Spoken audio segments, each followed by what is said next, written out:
ba o ka bang kima ka kisak chay na nahi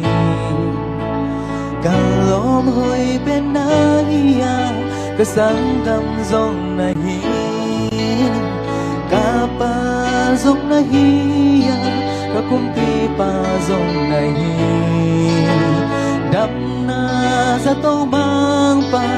ka biak pasyan kay hong bo pa nahi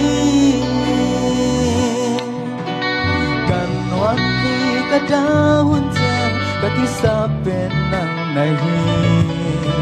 หากสัตว์เย็นใช้กาตัวจางหนเขียปานในลำเม็ดไปกะอมจางลำเม็ดนาทะคงกว่านี้กาทาเนมุจจางกาทาคงกว่านี้ลงทาหาสักทีHati gati kilom pen ka topa Pagoy di na kilom pen ka topa Lelevan ka son hang nang bang korang oke Balik na le min chan na to kini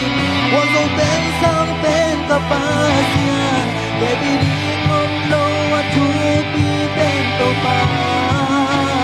Bang kin pasyan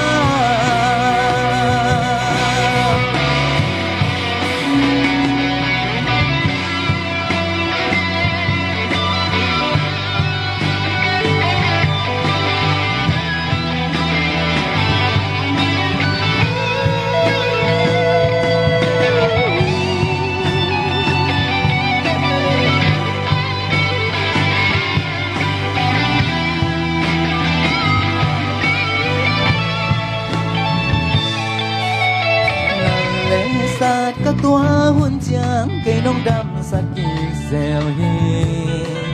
kim vang riêng căn nuôn tăng na hoa vang nông tăng sát khi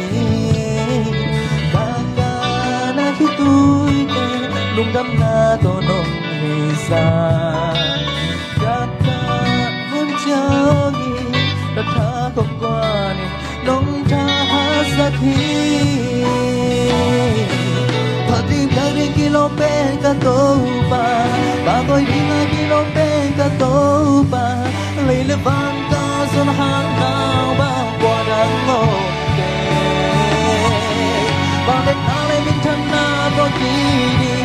Wazo pen sang pen ka pasya Baby di ngom lo atu pi pen topa Bang di pasya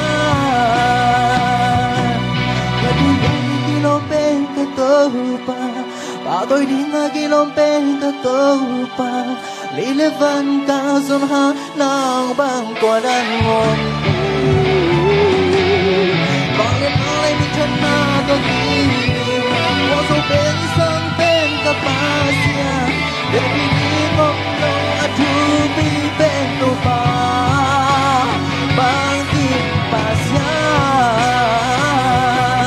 Bakit gani kilom pen ka topa Bagoy di na kilom pen ka topa Lelevan ka son hang nang bang kwadang oke Bakit nalay min chan na to kini Wazo pen sang pen ka pasya Baby di ngom lo atu pi pen topa Bang di pasya